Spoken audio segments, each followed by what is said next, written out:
जन ध्वनि न्यूज़ पे आपका स्वागत। नए साल के साथ ही भारत में भूकंप के झटके आने की भी शुरुआत हो गई है। हर दिन धरती हिल रही है, कहीं ना कहीं भूकंप के झटके महसूस किए जा रहे हैं। 2025 में रोजाना भारत में भूकंप आ रहे हैं। बीते 7 दिनों में देश के 9 राज्यों में भूकंप के झटके महसूस किए गए हैं। 1 जनवरी को गुजरात के कच्छ में 3.2 तीव्रता का भूकंप आया। सुबह 10:24 में यह झटके महसूस किए गए। इस भूकंप का केंद्र भचाऊ से 23 किलोमीटर दूर था। 2 जनवरी को सिक्किम के पश्चिमी और दक्षिणी पश्चिमी इलाके में 3.9 तीव्रता का भूकंप आया। हल्के झटके महसूस किए गए। भूकंप का केंद्र सिक्किम के ताड़ोंग शहर से लगभग 264 किलोमीटर दूर था। उसके बाद 3 जनवरी को असम की राजधानी गुवाहाटी में 5.1 तीव्रता का भूकंप आया। इसका केंद्र म्यांमार में जमीन से 127 किलोमीटर की गहराई में था। यह भूकंप सुबह 10:02 पे आया था। उसके बाद 4 जनवरी को कच्छ में एक और भूकंप आया, जिसकी तीव्रता 3.6 थी। भूकंप के झटके शाम 4:35 पर जमीन से 5 किलोमीटर नीचे दर्ज की गई। उसके बाद फिर लगातार 5 जनवरी को हरियाणा के सोनीपत में 3 पॉइंट की तीव्रता वाले भूकंप के झटके महसूस किए गए। ये सुबह 3:57 पे आया और जमीन से 10 किलोमीटर की गहराई पर था। 6 जनवरी को महाराष्ट्र के पालाघर जिले में 3.7 तीव्रता का भूकंप आया।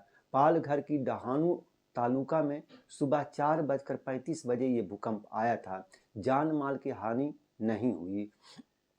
कल 7 जनवरी को चीन के तिब्बत प्रांत में सुबह 6:30 पर 7.1 तीव्रता का भूकंप आया। इसके झटके भारत के दिल्ली, एनसीआर, उत्तराखंड, बिहार और सिक्किम में भी महसूस किए गए। इसका केंद्र तिब्बत के सिजांग में जमीन से 10 किलोमीटर दूर था।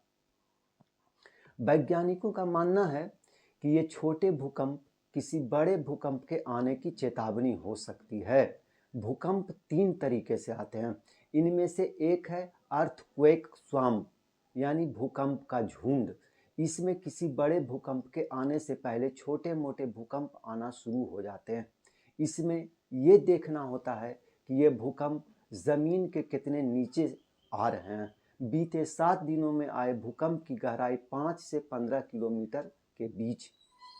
आने वाले दिनों में अगर ये भूकंप आना बंद नहीं होते हैं तो ये किसी बड़े खतरे की चेतावनी हो सकती है। इससे यही अंदाज़ा लगाया जा सकता है कि कोई बड़ा भूकंप आने वाला है, कोई बड़ा भूकंप आ सकता है।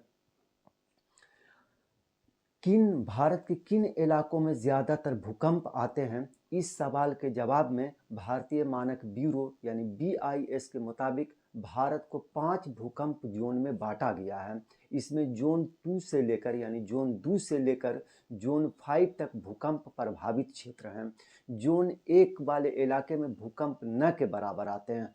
वहीं देश का 59% हिस्सा भूकंप रिस्क जोन में है। इसमें जोन 3, 4 और 5 के एरिया आते हैं। जोन 5 में भारत का 11% हिस्सा आता है। इसमें कश्मीर घाटी, हिमाचल प्रदेश का पश्चिमी हिस्सा, उत्तराखंड का पूर्वी हिस्सा, गुजरात में कच्छ का रण और बिहार का उत्तरी भाग शामिल। जोन 4 में देश का 18% हिस्सा आता है। इसमें जम्मू कश्मीर के बाकी हिस्से, लद्दाख, हिमाचल प्रदेश और उत्तराखंड के बाकी हिस्से, हरियाणा और पंजाब के कुछ हिस्से, दिल्ली, सिक्किम, उत्तर प्रदेश का उत्तरी हिस्सा, बिहार और पश्चिम बंगाल के कुछ हिस्से, गुजरात, महाराष्ट्र का तटीय हिस्सा और पश्चिमी राजस्थान का कुछ हिस्सा शामिल। जोन 3 में भारत का 30% हिस्सा आता है। इसमें केरल, गोवा, लक्षद्वीप समूह, उत्तर प्रदेश और हरियाणा का कुछ हिस्सा, गुजरात और पंजाब के बचे हुए हिस्से, पश्चिमी बंगाल का कुछ इलाका, पश्चिमी राजस्थान, मध्य प्रदेश, बिहार के कुछ इलाके, झारखंड का उत्तरी हिस्सा और छत्तीसगढ़, महाराष्ट्र, उड़ीसा, आंध्र प्रदेश, तेलंगाना, तमिलनाडु और कर्नाटक के कुछ हिस्से शामिल हैं। जोन 2 में भारत का 18% हिस्सा आता है, जिसमें राजस्थान, हरियाणा, मध्य प्रदेश, महाराष्ट्र, उड़ीसा के कुछ हिस्से आते हैं। आप जुड़े रहिए हमारे साथ। शुक्रिया।